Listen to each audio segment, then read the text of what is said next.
Batikang TV host and columnist na si Ramon Moon Tulfo, ibinunyag ang itinatagong lihim ni VP Sara Duterte. Tila sumabog sa galit si Moon Tulfo kay VP Sara Duterte. Ayon sa Facebook post ni Moon Tulfo, masyado tayong winalanghiya ng babaeng ito.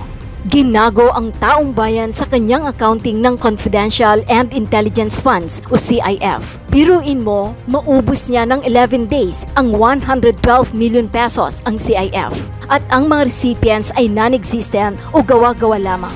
Ganoon na bakit ang marami nating kababayan? Ani Moon Tulfo. Sa hiwalay na Facebook post ni Moon Tulfo, ayan na naman, lumabas na naman ang ginawang panloloko ni Sara sa taong bayan. Ang hirap kay Sara, nagtatago siya sa likod ng kanyang libu-libong supporters. News update.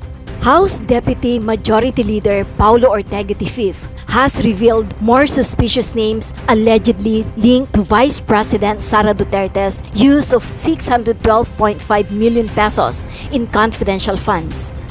Dubbed as Team Amoy Asim, the names include Amoy Leo, Fernan Amoy, and Jog de Asim, adding to the list of questionable confidential funds recipients. Ortega said these names submitted by the Office of the Vice President or OVP and Department of Education or DepEd to the Commission on Audit or COA have no birth, marriage, or death records in the Philippine Statistics Authority or PSA database.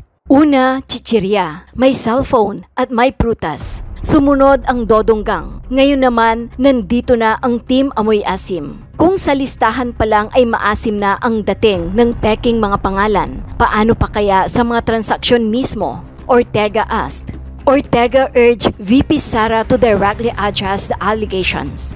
House leaders argued that these anomalies indicate a deliberate scheme to misuse public funds. Kung ito ay hindi panloloko, bakit hindi nila maipaliwanag ng maayos? Ortega said, narito ang pagbubunyag ni Moon Tulfo sa umano'y tunay na ugali ni VP Sara Duterte at kayo na po ang husga. Yung kanyang pag-aalala sa kanyang ama na si dating Pangulong Digong ay pakitang tao lamang. Noong nasa pwesto pa ang kanyang ama ay palagi niya itong iniinsulto kahit nasa publiko. Di niya nirirespeto si Digong.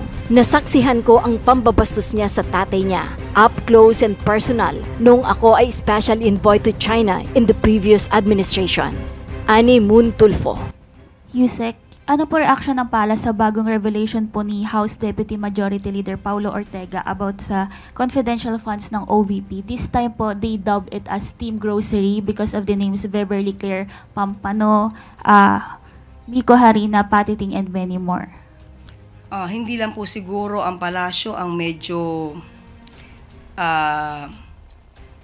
nagtataka. Siguro lahat po ang taong bayan mismo ay nagtataka kung bakit ganito ang mga resibo na naibigay ng OVP. At ito po mga ebidensya na po yan ay ilalaan na lamang po natin at ipapaubaya natin sa House of Representatives at sa Senado kung ito gagamitin man sa impeachment trial. Balikan ko lang po yun dun sa naunang tanong kanina ni Rose, dun po sa confidential funds po yung listahan ng mga pangalan. Kasi po parang ang nangyayari ngayon, based po doon sa sagot ni VP Sara Duterte, parang pinapalabas niya na baka pineke na yung mga dokumento na naglalaman ng mga pangalan. Any reaction po dito?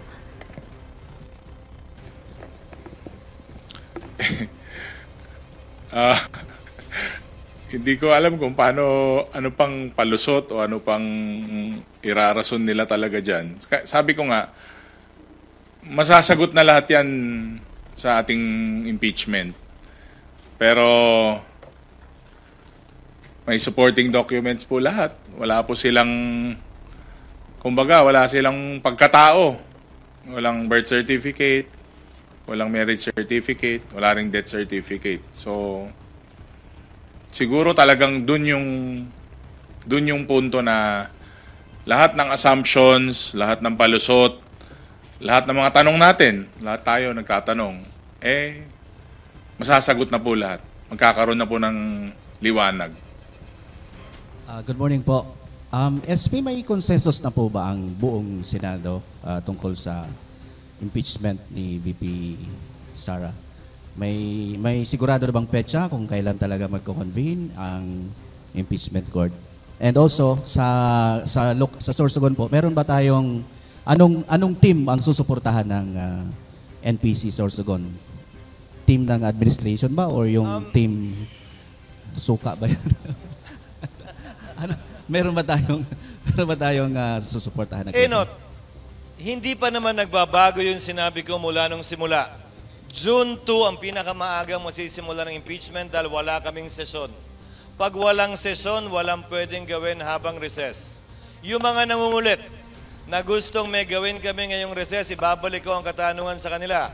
Mukhang sila ang gustong sumabotahin ng impeachment dahil may gusto silang gawin na illegal at bawal, na parang binibigyan lamang nila ng armas ang nasasakdal si Vice President Duterte na pwedeng ma-question sa Korte Suprema. Hindi ko maintindihan kung bakit nila pilit gustong gawin yon. So June 2, kung ang tanong mo may consensus ba, babalik ko ang katanungan sa'yo. May nagsabi na bang hindi na senador? Nalilito ako kung ba't ako tinatanong kung may consensus. Wala namang nag-o-object na senador para pagbasihan nung tanong kung may consensus o wala. June 2 ang resumption ng session namin. Unless magpatawag ng special session si Pangulong Marcos, naduda ako, June 2 masisimulan niyang impeachment. At dahil hanggang June 30 lang ang term ng mga kongresista, imposibleng matapos ang trial kahit masimulan dahil hanggang June 30 lang ang mandato ng mga prosecutor sa Kamara. Kailangan sila muling i-otorisa kung makakabalik silang lahat sa Kongreso muli pagdating ng July 28, pag-resume ng bagong Kongreso. So mula June 30 hanggang July 28, hindi pwedeng tumakbo ang impeachment dahil walang otoridad, walang otorisasyon ang prosecutors, kahit na yung private prosecutors na gumanap bilang prosecutor dahil sa kawalan ng otorisasyon. You will be marking your first year anniversary as Senate President, and now you are faced, as I said, the Senate is at a precipice right now because of the impeachment and the ICC and everything. What is Senate President Chis Escudero about to face once June 2 resumes? Congress, 19th Congress resumes on June 2. Pangunahin muna yung trabaho namin sa larangan ng legislasyon. May ilang panukalang batas pa kami na hinahabol at nais tapusin bago magwakas ang 19th Congress. Kabilang na dito ang right-of-way law para mapabilis ang implementasyon ng mga proyekto, ang 99-year lease law. Layunin nito, huwag nang maging issue ang pagmamayari ng dayuhan ng mga lupa rito kung papayagan natin ang mahabang panahon ng pag-uupa ng mga lupain dito sa ating bansa. Ang extension ng NHA Charter, ng TVP Charter, at ng NEDA Charter, dahil mag-expire itong lahat ng ito sa loob ng taong ito. So sana matapos lahat yan sa 19th Congress sa 2 linggo bago kami mag-adjourn. Yung ibang mga sinusulot na mga individual na mga mamabata, syempre, isasaalang-alang din namin. Pangalawa, ay ang pag-convene ng Senado bilang impeachment court kaugnay ng impeachment complaint na inihain laban kay Vice President Sara Duterte noong February 5. Doon malalaman natin yung pag-aproba ng rules ng Senado, kung anong hugis, kulay at itsura doon. Pangalawa, yung pag-convene mismo ng impeachment court, kung yan ang magiging pasa ng mayoriya ng Senado, at ang pagpapatuloy ng proseso yun habang kami recess bago ang aktual na paglilitis na isasagawa sa pagpasok ng bagong Kongreso. So those are the two priorities when sessions resume. Yes. I will go first to the legislative branch. You said the TVP, NHA, NEDA Charter lapsing this year. Ano ba status nito mga bis na to? Are they in, meron na bang House counterpart bill to na madali itong matatapos within next 2 weeks? Karamihan ay aprobado na sa Kamara. Senado naghahabol kaugnay sa mga panukalang batas na yan. At kung hindi ako nagkakamali, 99-year lease approved na on 3rd reading. Yung right-of-way nasa 2nd reading sa Senado, kaya pa namin nakunin yun. Dahil priority yan yung Pangulong Marcos. At yung DBP at NEDA, aprobado na rin yan on 3rd reading. At inaasahan namin na either i-adapt ng Kamara or magbabayag kami ng mabilis na. But as you said yourself, is by admission, pero 1 year ka pa naman as Senate President eh. Naghahabol ang Senate. Bakit ka lang lagi naghahabol ang Senate? Kasi ang ginagawang trabaho ng Senado at Kamara ay pareho, pero ang buo-buo ng Kamara ay mahigit 300. Parehong trabaho ginagampanan, -1 pa kami ngayon, ng 23 senador lamang. So given the man hours involved, talaga namang mahuhuli madalas ang Senado kaugnay sa pagsusuri ng mga makabuluhang panukalang batas kumpara sa Kamara. And sabi mo nga sir, yung next 2 weeks ano pa ng impeachment trial. So bakit nasabi mo? Nakalimutan ko, meron pa palang 3 cabinet member na kailangan i-confirm. Yes. DICT, DOTR at PCO, 2 COMELEC Commissioner, 2 Civil Service Commissioner, at kung hindi ako nagkakamali, mga 300 wow. opisyal ng AFP at Department of Foreign Affairs. Isisiksik pa namin yun sa loob ng 2 linggo. Oo. So kaya ba sir? Kasi ikaw rin chairman ng CA. Kakayanin namin. Oh, kasi 25 naman ng CA combined with the Senate and the House. Combined with board na. That is correct. At buong kumpiyansa ko, kakayanin namin yun at kaya naman kami binabayaran ng sweldo para magtrabaho. Beside the point kung kakayanin o hindi, but the quality of work, magiging hasty approval na naman ito. Hindi. Yung mga panukalang batas, matagal lang nakabitbit sa Senado at matagal na rin dumaan sa tinatawag nating legislative bill. Yung CA ay itong recess, ginagawa ng CA yung lahat ng investigasyon kaugnay sa mga requirements na isinumite ng mga nominee at appointee ng Pangulo para basically ministerial na lamang ang gagawin kung walang problema sa commission on appointments plenary proper.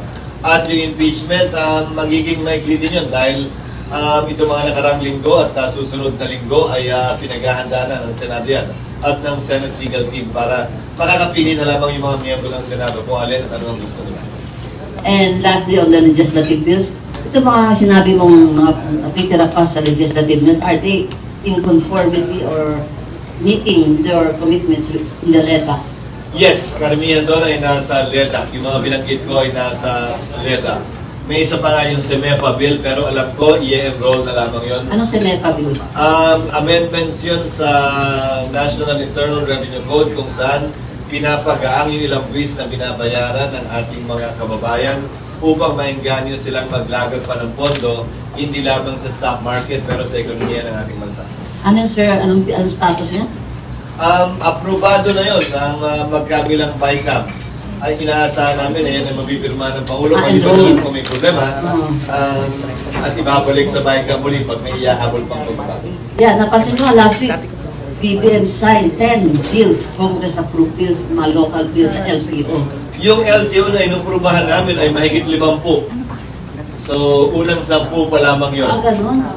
Huwag niyo akong tanungin kung bakit kailangan ng batas bago magtayo ng LTO. Hindi ko rin District alam, hindi ko rin of, title upgrading LTO offices. Hindi ko maintindihan din kung bakit. Siguro sa susunod na kongreso, isa yan sa titingnan namin, malamang i-delegate na namin yan sa LTO mismo, sa DOTR, upang sa gayon ay hindi na kailanganin pa ng batas bago magawa yun. Yeah, and this means budget, additional budget. Actually, that's the only reason. Yeah. Because I believe district offices can be established by the LTO and DOTR itself, but without a law, they cannot legally put money into those offices. Hence, a law is needed for them to be able to fund it.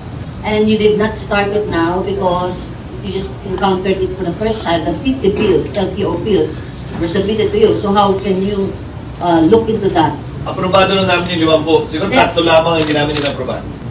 May hindi kami inaprobahan. Na LTO bill? Na LTO bills dahil hindi sumasakayon sa guidelines at requirements ng DOTR mismo. Sabi mo na sir, I'm gonna look into it, bakit kailangan pang ipasok sa Kongreso? Paano mo gagawin yan? Paano mo gagawin yan? Hindi ko rin alam. Kakausapin ko siguro yung LTO, DOTR kung kailangan ba talaga yan o hindi. Yung batas, sabi mo, pag walang batas di magpapasa ng natin batas. Pwede naman ilagay kasi sa gaay. Sa gaan yung lalagay. Batas din naman doon. Oo. Baka pwedeng doon na lamang ilagay at hindi na panibagong batas. Titingnan namin ito sa wika. And speaking of GAA, you are not still off from the Supreme Court petitions that question the 2025 CAA. And Supreme Court, as usurping congressional power or interfering with congressional power, has decided to take look into this. Sa pagkakaunawa ko, ang layunin ng Korte Suprema ay hindi para panghimasukan ang kapangyarihan ng Kongreso kaugnay sa pagbabudget. Ang layunin ng Korte Suprema ay tiyakin na yung proseso ay hindi pinasa sa mga hindi halal ng bayan na clerk lamang o staff lamang sa BICAM. Yan ay kayang-kayang patunayan ng Kongreso kapag dumating yung punto ng oral arguments kaugnay ng kaso nito. Were you, who will represent the Senate at the oral arguments? The Solicitor General. Oh, are you confident the soldier will side with you this time? Iba ko sabihin yun, yung kanyang pag-recuse ay may kaugnayan sa habeas corpus na isinampa. Kaugnayan ni dating Pangulong Duterte at walang kinalaman sa kasong ito. Nag-usap na kami ng soldier. With Soldier Menardo Guevara, what was his feedback to you? Hahawakan nila yung kaso at kumpiyansa sila na kanilang maipapanalo yung kaso sa pamamagitan ng pagpresenta ng panig ng Kongreso. So the House has a set of, pati his House soldier na maglalagay. Yun ang pagkakaalam ko, pero don't take my word for it. Masigurado ko, Senado yung kinakatawan ng soldier. Do you have any plans to attend or participate in the oral arguments? Because you're the signatory there, Senator Grace Poe, Speaker Martin Romualdez, and Ako Bicol are the signatories to the Alam BICAM. ko ang inimbita ng Korte Suprema, ang require ng Korte Suprema ay si Congressman Kimbo at yung staff at kung sino daw ang available lamang. Sa Senate. Pero hindi nire-require na mag-attend. Ikaw hindi ka required. And as you said, you're sharing the confidence of the soldier. You can justify there were no wrongdoings on the part of the Senate. Yes, because the BICAM report is clear. We authorized the Finance Committee and the Appropriations Committee to fill in any gaps, to make any corrections, given that the budget bill consists of over 200,000 lines. At hindi naman porket may blanco, babalik kami sa BICAM, hindi na kami matatapos. So that authority was given within the parameters of the delegated authority given by the BICAM to the respective House and Senate committees. And now you're out of the 12-member senators in the BICAM committee. They are all pointing to you, and Senator Blasco largely behind that, and they just merely gave their electronic signatures. Hindi electronic signature, actual signature siya. Okay. Dahil nakita-kita kami. Okay. Pero kaya sabi ko, ang huling talata ng BICAM report, ino-autorisa ang Appropriations Committee at Finance Committee na punuan ng mga pagkukulang, i-correct ng mga pagkakamali, at yung mga addition and subtraction, itama din kung may mali. That was the delegated authority given by the BICAM to the Committees on Finance and Appropriations na hindi ito ang unang pagkakataong ginawa. Ginagawa din yan sa mga Kailan ba yung oral argument? Dapat April 1 unless na-reset. So, we leave that matter to the Supreme Court. We jump now to the impeachment court. The Senate, the impeachment court. You have already prepared your toga. You have the setup. So, Raj, can you give us largely an overview? Kasi before, ang last impeachment trial, the late CJ Corona was the one being. There was no Senate President in sitting compared to former President Joseph Estrada when Supreme Court Chief Justice was co-seated with the Senate President. How would this now be implemented with the VP? Sa ilalim ng saligang batas, uupo lamang ang Chief Justice bilang presiding officer kapag Pangulo ang ini-impeach. Kapag ibang impeachable officer, kabilang ng Vice President and Senate President lamang, kung sino man siya, ang uupo, tatayo bilang presiding officer. Walang papel ang Chief Magistrate o Chief Justice ng Korte Suprema sa impeachment proceedings ng Vice President pababa. Kabilang na ang sino mang maestrado ng Korte Suprema, kabilang ng Chief Justice mismo, Comelec Commissioners, Civil Service Commissioners, Ombudsman, at iba pang impeachable officers. Senate President lamang. So it's gonna be all show, one-man show of SP Escudero. How do you foresee yourself handling the case?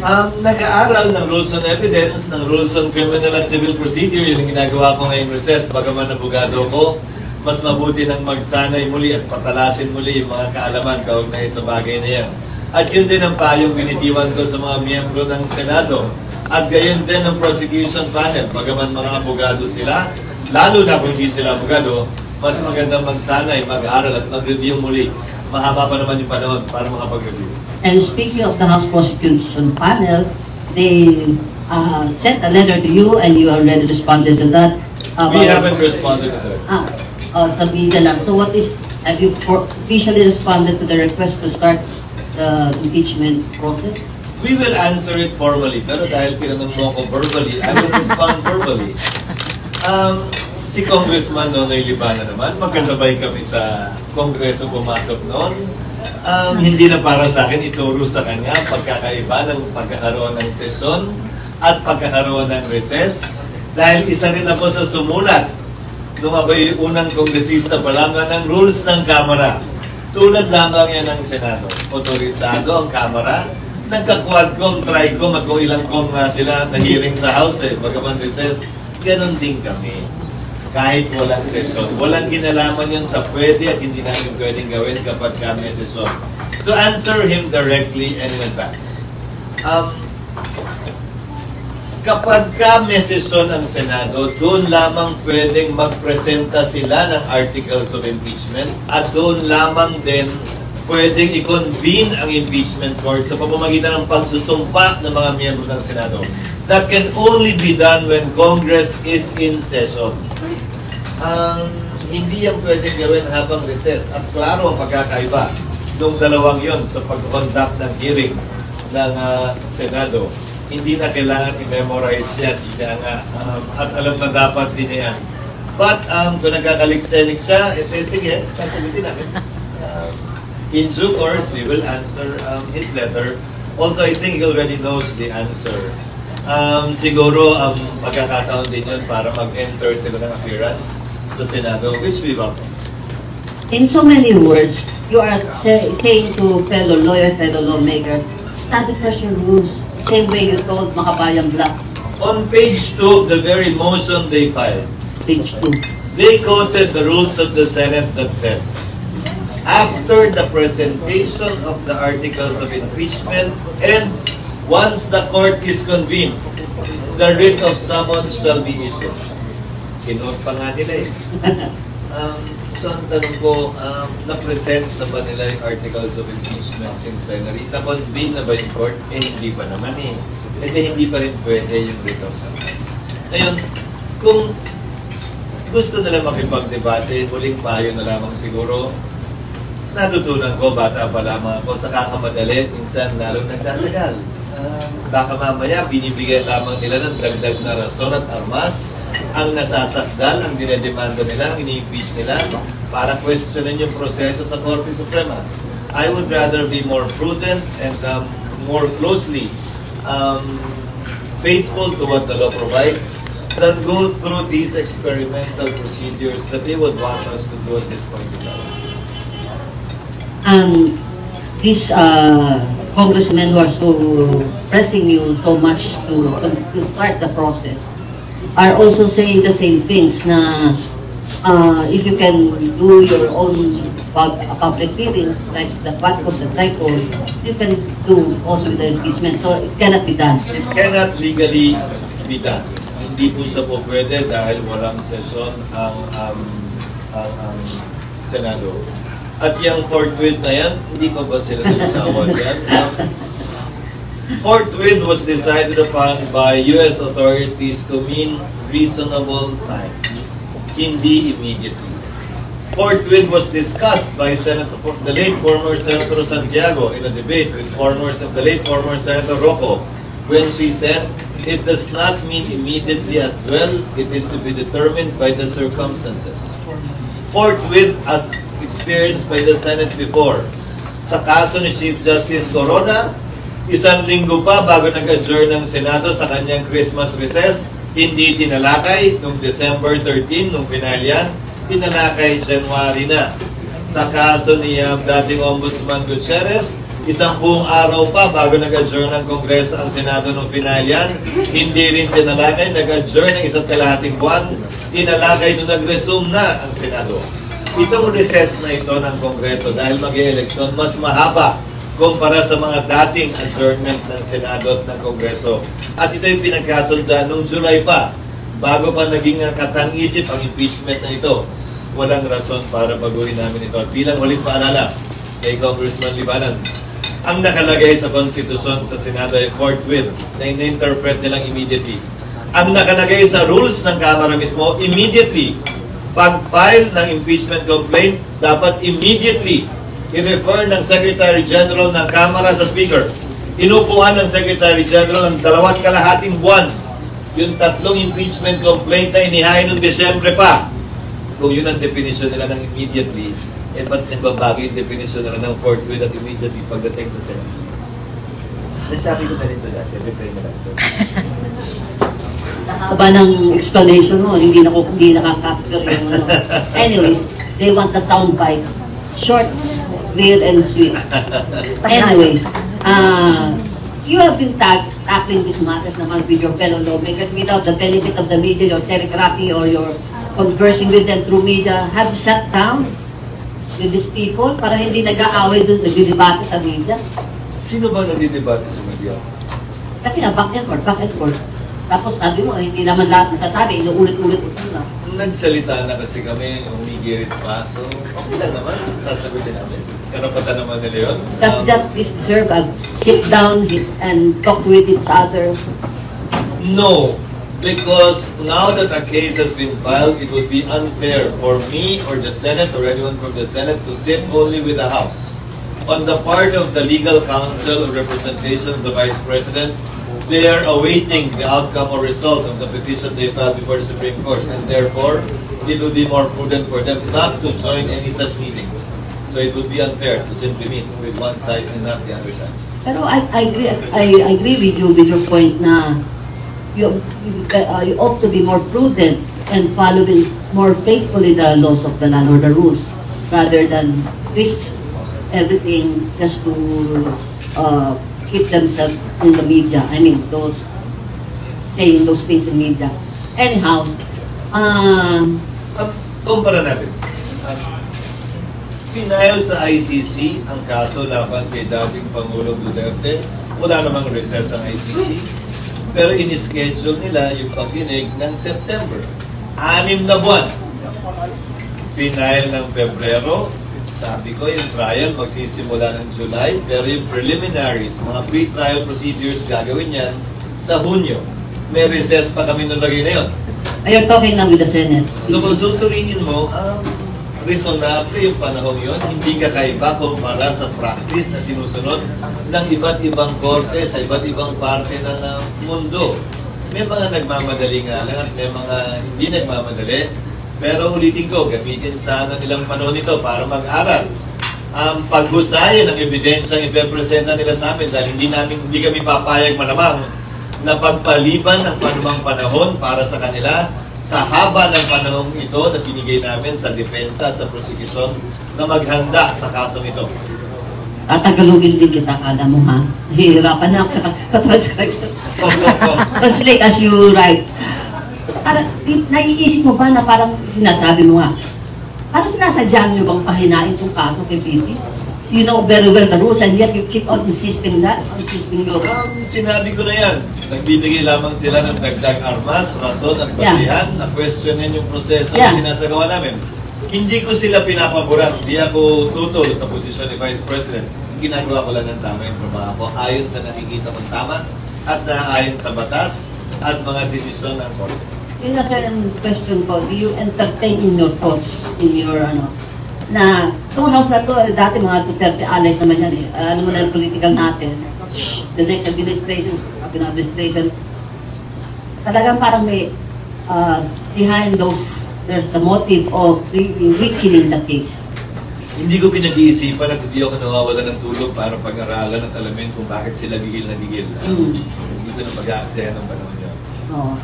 Anyway, I will share to you, kanina nag-browse ako sa social media, na yung latest Pulse Asia survey, which supports my, sabi pa nila na panay politika, all of these things. Sinasabi sa Pulse Asia, February, done last week of February, na, description of Philippine politics. Sa Pulse Asia survey, it says that the number one, the most popular reply, number one, 37.9% of the respondents say, magulo. Kasi tanong, paano mo isasalarawan ang politika sa ating bansa sa kasalukuyan? Number one answer, magulo, 37.9%. Second, pera-pera lang, rap, 17.3%. Awayan, walang pagkakaisa, 10.9%. Dayaan, tugasan, 5.8%. Maayos, 4.2%. Madumi, 3.2%. Dinastiya, elitista, 2.6%. Paasa, pangakuan, 2.6%. Makasarili, 1.7%.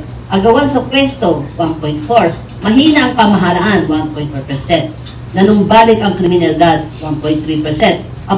Abusado, kahaman sa posisyon, 1.2%. As to, patayan, 1.1%. And lastly, mahirap ang pamumuhay, 1%.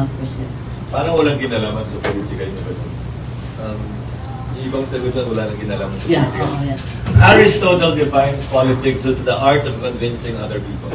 So kapag sinusubukan natin kumbinsin ang ibang tao na maniwala sa pinaniniwalaan natin, then we are engaging in politics.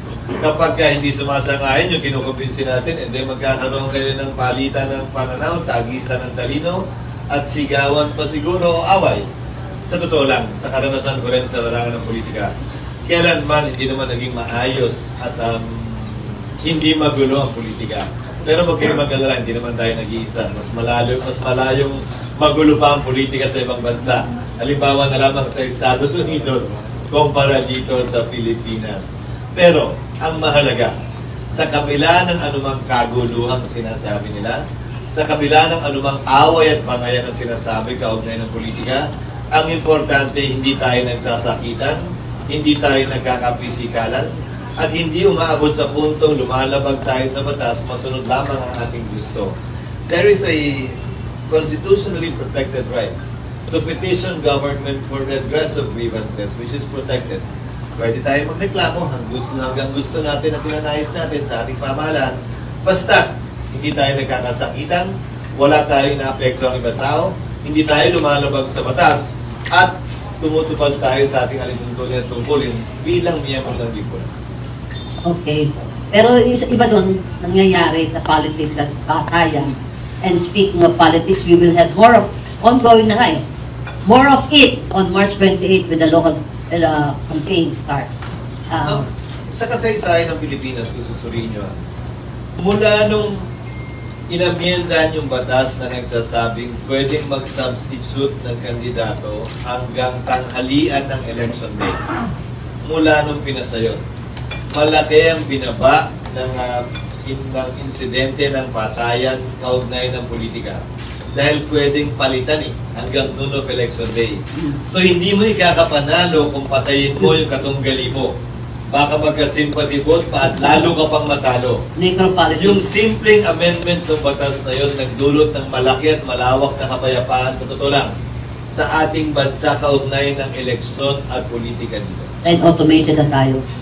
Maliban sa automated. So, in other words, mula noon of election day na walang substitution hanggang proclamation lang, kailangan mo maging ligtas.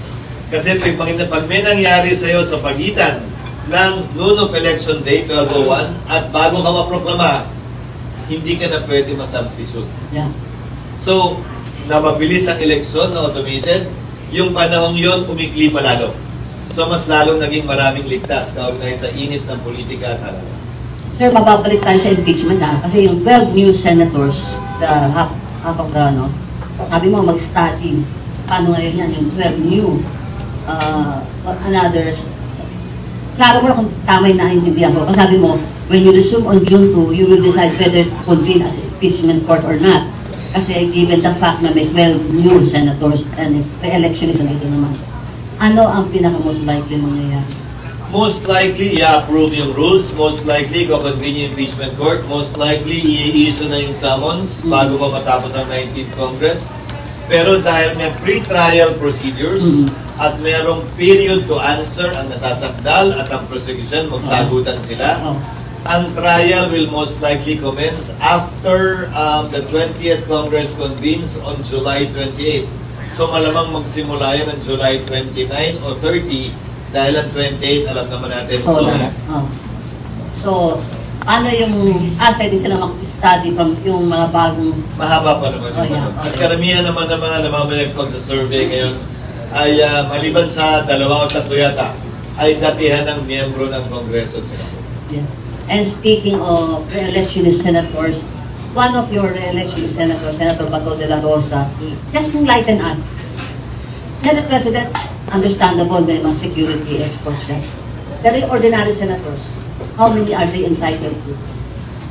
Nagre-request sila, depende sa level of threat nila. PSPG o Philippine National Police ang nag-evaluate po niyan. Sa kaso ni Senator Bato, I think yung binabanggit niyang 2 security na naka-assign sa kanya sa Davao ay accommodation lamang. Hindi talaga naka-assign sa kanya. Iba pa yung security niya dito sa Maynila.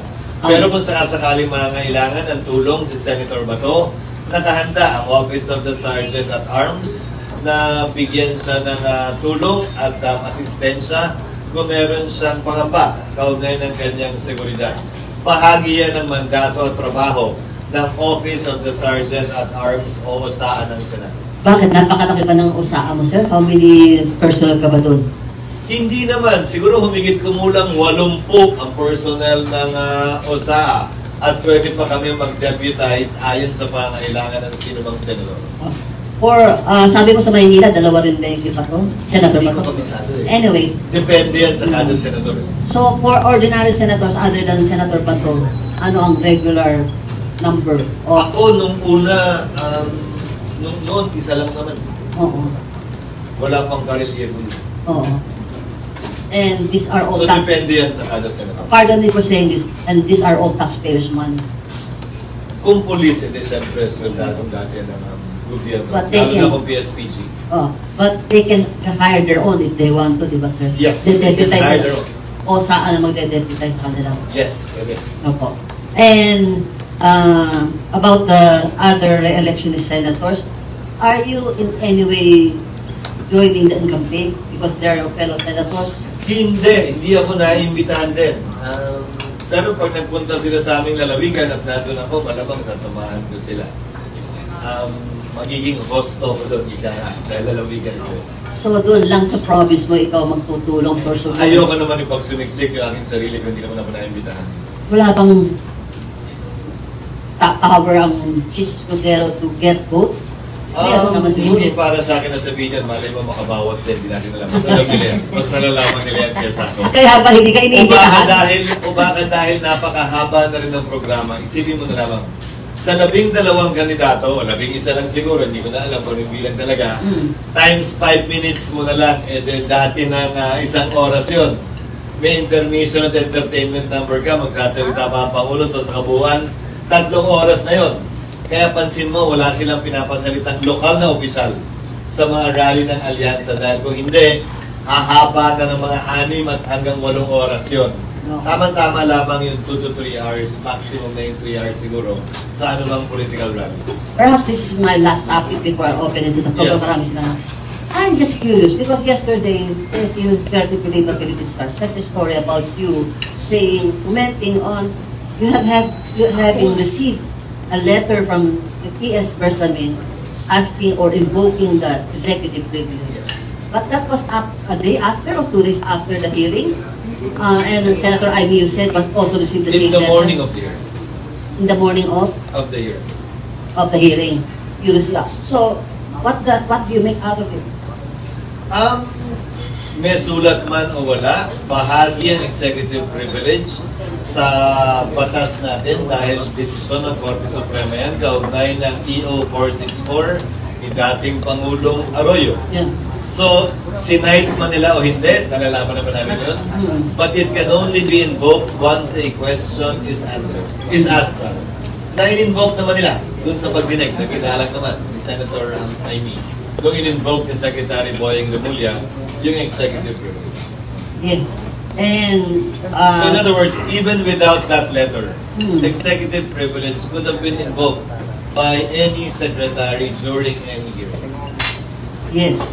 Kaya lang, nakalimutan yata ni DILG Secretary John Remulla kasi bago pa sa Senate, sa cabinet. Sa pagitan na nila yun, hindi na sa pagitan ng committee ng Senado at Cabinet. So you were satisfied with the handling of the matter of Senator Aimee on that executive privilege? Yes, because it was invoked only when it was only when the question was posed at hindi yun rason para hindi mag-attend o dumalo sino mang secretary o gabinete ng administrasyon. Let me get straight to the point.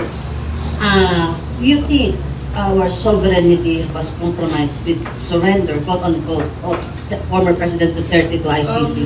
Hindi. Una, mga Pilipino ang nagsampa ng kaso sa ICC, hindi mga dayuhan. Pilipino rin ang nagdesisyon. Sabi nga ni Secretary Remulla, hindi ba, na gawin ito. Wala namang dayuhang nang himasok doon. Wala namang pending na kaso dito laban kay dating Pangulong Duterte para sabihin mong tinanggalan natin ng jurisdiction yung Pilipinong huwes na magpasya sa kasong ito at pinasa natin sa dayuhan. Dahil nga, walang pending case. Ironically, if you go by comparison, sa kaso naman ni Congressman Teves, may kasong pending dito. Kinukuha natin siya mula sa Timor-Leste para harapin yung kaso dito. Kasi may pending na kaso dito. Sa kaso ni dating Pangulong Duterte, walang pending na kaso dito para harapin niya. At yun ang piniling venue ng mga biktima at nagrereklamo para makakuha sila ng hustisya. So, wala akong nakikitang pag-agaw, ika nga, ng jurisdiksyon ng Korte sa Pilipinas kaugnay sa isyu at bagay na ito. At sang-ayon sa batas din na umihirol sa atin, na sinight din naman sa hearing, pwedeng dalhin ang sino mang akusado, Pilipino man o dayuhan, sa International Court kaugnay ng crimes against humanity ng mga individual. Yan ay batas pa rin na umiiral sa ating bansa. Lalo na kung wala namang kasong dinidinig dito at wala namang pending na kaso dito laban sa kanya na pwede sanang pagpasyahan ng isang Pilipinong huwes. Devil's advocate only. Timor-Leste and Malaysia are part of the Interpol, and yet they defied Interpol that the Philippines complied with Interpol. They arrested him. He was under detention. Yes. Malaysia helped the Philippines with respect to Alice Go. Timor-Leste also arrested and detained Congressman Teves, pero natalo tayo sa extradition proceeding sa korte. Hindi sa pagganap o di pagganap ng Interpol ng kanilang trabaho. Okay. In kay Alice Go, knowledge that the Justice Secretary admitted they were given the runaround because of the Sabah issue. Nung simula, pero sa dulo, nakuha din naman natin si Alice at nadala dito. Nang walang court proceedings din. So, last point on sovereignty, which the Senate has only jurisdiction on the West Philippine Sea, on the ongoing the annual balikatan bringing Typhoon missiles to the U.S., which China vehemently protests as may constitute as an act of aggression. Para sa akin, kapag gumagawa ba ng bagong missile ang China, sasabihin ba natin act of aggression yun? Kapag gumagawa ba sila ng bagong aircraft carrier o bagong aeroplano, pwede ba natin sabihin din sa kanilang act of aggression yun? Pagpapalakas lamang yun ng tinatawag nating depensa nila. Hindi ba may karapan din tayo dapat? Hindi man tayo gumawa mismo sa pamamagitan ng ating mga kaalyado na magkaroon ng ganyang klaseng mga weaponry para din naman sa depensa ng ating bansa at hindi bilang pang-opensa. And soon the Senate will be deluged with VFAs from France, from New Zealand, because they are willing to enter into a VFA sort like the US. Are you prepared to? We will cross the bridge when we get there, and if these are the same as the other VFAs, I don't see any reason why we will not approve it, as long as maliwanag yung isong malapit sa puso ng marami sa ating mga kababayan, at yan ay yung criminal jurisdiction. Yeah. Kaugnay sa sino mang dayuhang sundalo na makikilahok sa anumang visiting forces agreement dito sa ating bansa kung may gagawin man silang krimen, lalo na kung laban sa isang Pilipino. Okay, on that point, I'm giving the floor to the Senate media. Just please introduce yourself. Meron pa ba? Wala pa pong... And limit the questions to Niniiwan ba? at least two. Niniiwan ba talaga? ISP. SP pa comment lang, yung sinasabi ni VP Sara na invalid yung arrest kasi dapat daw dumaan sa local court. As a lawyer, sir, may we know your take on that na pwede ba talagang arestuhin yung isang Pilipino na ang warrant of arrest ay ICC at hindi niya dinaan sa local court? Article 59 of the ICC. Gusto ko lang maliwanagan. Imbis na sagutin ko ng diretsyo, nais ko maliwanagan yung posisyon na muna nila. Ayon sa mga abogado nila, hindi na valid yung ICC at Rome Statute sa Pilipinas dahil umalis na tayo doon. Bakit ngayon Rome Statute yung sinasite nila na basihan na illegal yun? Hindi mo pwedeng sabihin hindi tayo sakop noon tapos gagamitin mo naman kapag conveniente sa'yo. So sana maging klaro sila sa posisyon muna nila kaugnay sa Rome Statute. Binding and valid ba o hindi? Kasi kung binding and valid yun, and valid yung warrant of arrest, applicable ang Section 59. Kung hindi binding and valid yun, paano nila magagamit yung Section 59? You cannot have your cake and eat it too, ika na. Hindi mo pwedeng sabihin, hindi na yan applicable dito, pero gagamitin mo pa rin yung mga provision nun. Pangalawa, merong legal na konsepto sa Latin, na sinabi ko na rin sa inyo nung nagdaan, pero hindi pa yata sa iyo. Na sinasabing, male captus bene detentus o male captus male detentus. Wrong capture can translate into a correct trial. Wrong capture will never translate into a correct trial. Yan ang desisyong kailangan pagpasahan ng ICC. Kung may depekto nga ba sa pagkakahuli kay dating Pangulong Duterte, male captus nga, ito ba'y itatrato nilang bene detentus o male detentus? Is now the trial still legal even given the supposed illegality of the arrest? 8 out of 10 na naging desisyon ng ICC hindi tiningnan yung mga iso kaugnay sa pag-aresto. Tinuloy yung paglilitis. 2 out of 10. Sinabi nila kung mali yung pagkaka-aresto, hindi pwedeng tumuloy ang paglilitis. So, depende kung saan papagsak na yun yung korte kaugnay ng isong yan. Kung aling prinsipyo, i-adapt. Yes. Sir, kasi yung sinasabi ni Sen Bato ngayon, kahapon sa interview, yung kondisyon niya para magpa-aresto siya, kailangan ang mag-serve sa kanya ay local court. So, may bearing, tama ba yung paningin niya na yun, sir, na hindi siya dapat ma-aresto solely of an ICC warrant? Hindi naman ICC warrant yung ginamit eh. Interpol diffusion notice ang ginamit sa pag-aresto. Ang basihan ng diffusion notice na yon ay yung ICC warrant. But I think that is for the courts to decide already. And that is pending before the Supreme Court. Dahil bahagi si Senator Bato, kasabay ni dating Pangulo Duterte, na nag-file ng petition sa Korte Suprema na kina-question yung effectivity ng Rome Statute dito sa ating bansa, kaugnay nga sa warrant of arrest na in-issue laban kay Pangulong Duterte na akala niya ay meron din laban sa kanya ng panahon yan. Okay, next question. Ay, tap. May delay lang yan, sir. Ay, sir, malakas naman yung boses ko. Anyway, sir, sabi mo, di ba, parang you advise the members of the prosecution to parang mag-study or else hindi mo i-entertain yung kanilang mga delaying tactics. When the time comes. When the time comes. What if magkaroon ng mag-request sila ng pwede bang gagawin may kailangan pa kami i-produce, will you not entertain it? And would it be parang tantamount dun sa waiving of the chance to present Well, yung they have to evidence? justify it dahil madali sila ng madali. Pagdating ng panahon, hindi pala sila handa. So, politiko, sana imbes na magmadali sila, gamitin nila ang panahon ito para magsanay, maghanda, kunin na lahat ng ebidensya kailanganin nila para may presenta na maayos yung kanilang kaso, hindi lamang sa impeachment court, pero pati na rin sa publiko dahil public hearing and public trial ito. Pero ngayon nagmamadali sila, siguro handa na sila. Hindi ko rin alam. Baka naman natapos na rin nila yung kanilang homework and assignment. Sir, yung ano yung re-reply natin dun sa letter nila na request, pwede mong advance na kami? Basically, that's what I said earlier. That we cannot do what they're asking for simply because we are not in session. They should know about that. Last na, sir. Meron panawagan daw yung mga Pro Duterte na zero remittance. Ano po yung reaction nyo doon? Para sa akin, karapatan po nila yon, pero makakasakit yon hindi lamang sa ating ekonomiya, pero sa maraming pamilyang Pilipino na umaasa sa kanilang mga kamag-anak at mahal sa buhay para sa kanilang pang-araw-araw, lingguhan at buwanang gastusin. But that is a peaceful mode of protest na hindi pinagbabawal ng batas.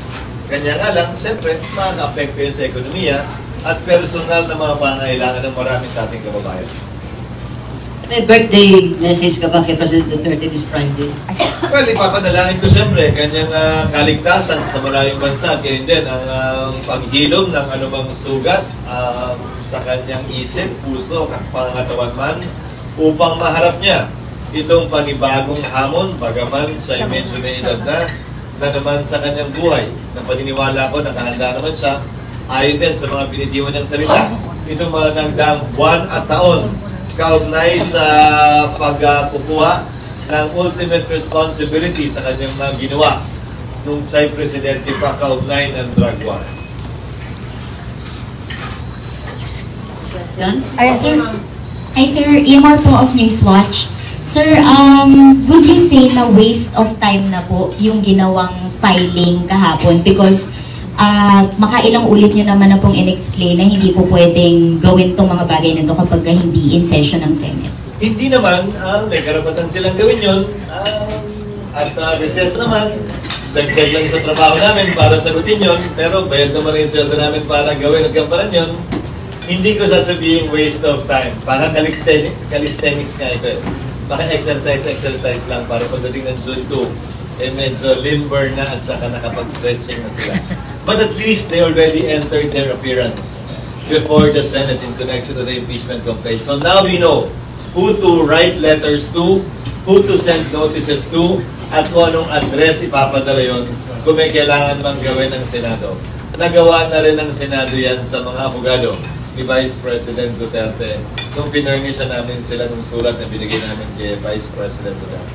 So for now, immovable na yung June 3 at least na pagko-convene ng Senate Impeachment Court. Like there's nothing that can convince you to convene it earlier. June 2, di ba pinag-usapan? Kahit naman makumbinsi mo ko, illegal pa rin yun so hindi ko gagawin. I will not do anything that is illegal unless a special session is called, which I doubt. And it will not emanate from me, for sure. Okay. Thank you, sir. Yes, sir. Good morning. Asher Kadapan Jr. po for TV. Hello po. SP, sa suspension of remittance lang po ng OFW, meron po kasing post dito si Chief Presidential Legal Counsel Juan Ponce Enrile. Will Senate consider retaliating and cancelling or also suspending the tax privilege of OFWs that will suspend their remittance of their yung cancellation po ng sabi niya cancelling or also suspending the tax privileges of the OFWs. Doon po sa mga magsususpend can retaliate by withdrawing all the doon po sa mga privileges. magsususpend. I don't think the Senate can do that on its own. It should be Congress. Number 2, it cannot be done during recess. Number 3, I will not advise it. Hindi ito issue ng gantihan. Kung gusto natin pahupain, pababain yung emosyon at tensyon, hindi siguro tamang reaksyon ng gumanti at pumatol si siguro ang tamang reaksyon ay lawakan ng pag-unawa o intindihin at tanggapin ang sitwasyon at hikayatin sila na maghanap marahil ng iba pang pwedeng gamiting paraan para ilahat yung kanilang nasa sa loob ng damdamin. Dahil nga gaya ng sabi ko, ang maapektuhan nito ay mga sariling mahal naman nila sa buhay din at ang ating ekonomiya. Sir, siya na ako, sir. It's another raging issue, fake news. Ano stand mo doon sa with the snowballing sentiments at the House? And right now, today, I just read Chairman Garcia's in favor of stricter laws to combat fake news. May cyber law naman tayo, pero naman tayo revised penal code to answer po to science. Okay lang yun, but at the back of their minds, at the back of my mind, or foremost in my mind would be the constitutional provision, Article 3, Section 4, that states specifically, no law shall be passed abridging the freedom of speech, of expression, or of the press. Now, ibahin natin ang opinion sa nagsasabi ng katotohanan daw o fact daw na hindi naman totoo. Ang pagbibigay ng opinion is almost absolute. Walang fake sa opinion. Pwedeng mali yun sa patanaw mo, pwedeng hindi ka sang-ayon, pero hindi nangangahulugan ng fake yun. Pero, someone who is supposedly a purveyor of news, something factual, that is not true, then doon lamang papasok yung fake news. Kaya hindi sinabing fake opinion eh. Kaya sinabing fake news eh. The challenge is how to draw the line between the two. So much so that it will not constitute as a second limitation prior restraint o magbibigay ng takot, pangamba, pagdadalawang isip sa sino mang nais maglahad ng kanyang nasa sa isip bago pa niya ito gawin dahil sa batas na ipapasara. So, from your point of view as Senate President, it will not gain much. Magiging maingat kami at dapat maliwanag yung distinction na yon. At hindi magiging magaang yung aming kamay na gawin yan. Nang ganun-ganun na lamang. Okay. Hello, sir. Mr. Macbo from GMA. Sir. Walang kinalaman to sa military. Sir, di ba lang po nag-ocular na si Section before sa Senado for a possible place for them, and then you offered also sa OVP kung meron din po silang gustong gawin. Meron na po bang response and meron na po bang i-relate din sa inyo sa section? Pinakita, sinabi nila yung kailangan nila. So, ang gagawin namin, yung pagpapantayin namin. Ang problema, hindi pa tumutugon yung abogado ni Vice President Duterte dahil nga meron pa silang pending case. Naunawaan ko naman yun. Kino-question nila yung impeachment na inihain ng Kamara. Kaya baka sabihin ay wini-waive na nila yun kung sila mag-i-inspection o magiging opisina nila, parang sinusukol at sinusurrender na nila. So, lumiham sila sa amin at sumagot ng kumamarapatin daw namin ay hindi muna sila mag-i-inspect. Ihintayin muna nila na maresolbahan yung pending case nila sa Supreme Court. So, hindi kami magpapasya hanggat hindi namin nakukuha yung panig nila kaugnay sa room assignments. At i-adapt nyo sila, OVP, i-adapt mo sa new Senate building? Hindi, bibigyan namin sila ng office space sa impeachment. I thought yung sa Senate Kasi building. siyempre may legal staff sila, may tatambayan yung mga testigo nila, so kailangan nila ng espasyo tulad ng mga nagdaang impeachment. Kaya natataksa baka mag-detention center. Wala namang detention center doon. I thought yung, kasi sabi yung building, kaya ano meron kasama sa building. Yung bagong building, merong detention center yun. O, pinapalaki ko lang na hindi naman pwedeng, yung original design, pantatlong tao lang, kulang naman yan tayo. Gano'n ka lang hindi naman? Within pa, dapat may hiwalay sa babae, hiwalay sa lalaki, di ba? Hindi pwedeng tatlo alanganin. Senate hotel. Hostel naman. Hostel. Okay. Airbnb. Question? Wala pa kayo? Tatanong ko muna si Sen SP. Yung opening statement ko, di mo half of my tanong ko kanina. 1 year after you're being Senate President, how do you rate yourself? What were your accomplishments? Hindi para sa akin, nabigyan ng sarili ko ng marka. Hindi ba kahit ng estudyante at bata tayo, teacher na mga nagbibigay ng marka, hindi tayo nagmamarka sa sarili natin. So hayaan ko yung aking mga kasamaan siguro. Magbigay ng marka, hayaan natin yung pagbibigay na lang ng kumpiyansa, hindi lamang sa Kongreso nito, sa dami ng Kongreso, ang siyang maging sumatanon kung tama nga ba, sapat o kulang yung ginampanan naming trabaho at tungkulin bilang tagapangulo ng Senado. So, at least early, you're already preparing for the SONA? Prepared? Not yet. Yung carpet pa lang in order na. Nandun pa lang kami sa level na yun. Bakit Palit? luma na yung carpet dito sa Senate? Anyhow, Good for 1 year lang yung carpet eh. Tapos nang gastado na eh. So at least kada SONA bago na. how would you describe now the present relations of the Senate and the Office of the President? What is there to describe? The last time we met socially was January 13. We will be meeting again officially in Ledak yata binabalang schedule sometime late May after the elections. We have a very good working relationship, especially with respect to the passage of laws. And I believe that the independence of the Senate has been guarded well by its members, also the independence of the palace, showcasing the fact that we have a system of checks and balances under a Republican system where we have 3 branches working independently and also side by side with each other. Okay. Sabi mo po, parang let your colleagues rate you. Pero on your own, ano yung experiences mo handling the Senate for a while? Okay lang. Trabaho yun. I see it as work. I simply see it as work. Hindi para sa akin na magreklamo, hindi para sa akin na magmunyi, mag-celebrate o maghanda. Magyabang. I just simply see it as work that needs to be done. So, naging expert ka na sa compromise. Sabi nila, di ba, leadership is about, the Senate is about compromise? Not necessarily. I can't say that it is to a large extent about compromise. It's about understanding the principles and beliefs of other people and respecting it, and not imposing your own. And finding ways to work with each other despite those differences. Sir, May 12 na papasok sa 20th Congress. Although palagi sinasabi parang you're at the pleasure of your colleagues. So, ina-expect ba natin na yung pagiging Senate President mo ay ma-extend to 20th? Nasa kamay yun ng mga miyembro ng Senado sa 20th Congress na hindi pa natin alam kung sino-sino dahil hindi pa naman tapos ang halalan. 7 ang re-electionista. 7 lamang ang re-electionista. Kung mananalo silang lahat, so may mapasok na 5 bago.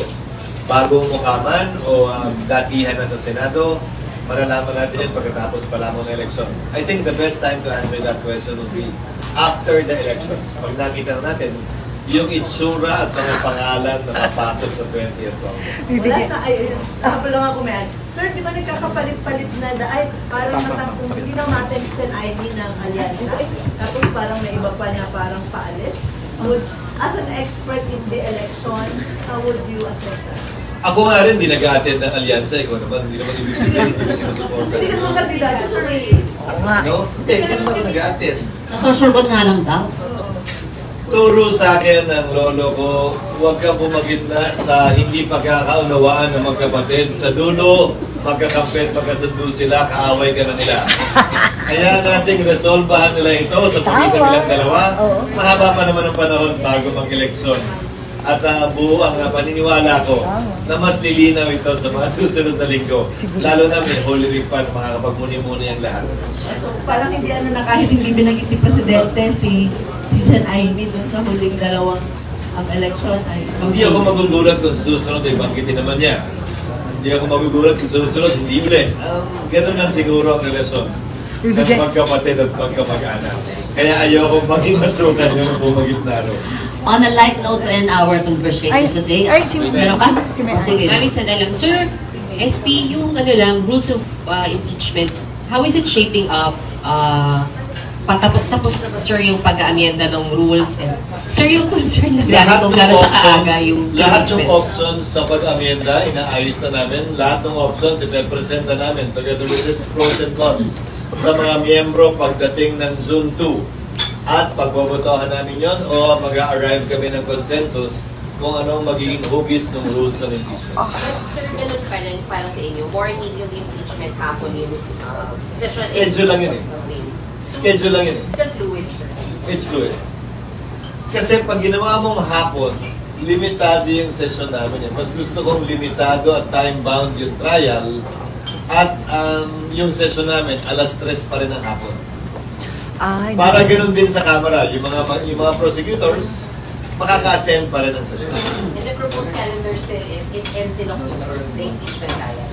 Roughly, I believe it will be finished by that time. Again basta't handa magkabilang panig at hindi sila magde-delay ng kung anumang rason. Napakahaba na ng panahon binibigay namin sa kanila, nagmamadali na nga ilan, so wala silang dahilan na hindi pa sila handa o preparado o may ebidensya pa silang hinahanap o kinukuha. Are you satisfied with the way the Comelec is handling this election campaign on the naman? Actually, yes, because it just so happens that the Comelec Commissioner is a well-known election law practitioner. So kabisado niya halos lahat ng palusot, lahat ng milagro, pag-iikot sa batas, at kilala din niya karamihan ng mga players. Dahil naging kliyente rin niya dati. So it's actually refreshing na yung Comelec chairman natin ay bihasa sa election law at election processes natin. Kaya kinagagalak ko rin, kaya sinusuportahan ko rin. Yung dalawang bagong talaga na election commissioner na galing sa loob mismo ng Comelec at hindi na kinakailangan pang mag-practice o mag-aral. Alam na nila yung trabaho given the fact that elections are quite near. Any more questions? Hindi, kasi yung natanong ko yung Comelec, dahil sabi niya, he conceded, Chairman Garcia, there's a need really to omnibus election code to update it kasi piecemeal lang nangyari, kaya butas-butas yung lalo na sa mga campaign. Kahit na anong code, piecemeal talaga ang amendment. Kasi pag inamyendahan mo yan as a code, isang provision lang, hindi napapasa. So mas maganda yung tinatawag natin bullet amendment sa anumang code. Mas realistic mapasa yun kaysa lock, stock, and barrel. Baguhin natin yung buo, may isang problema lang, mabibiti na yun.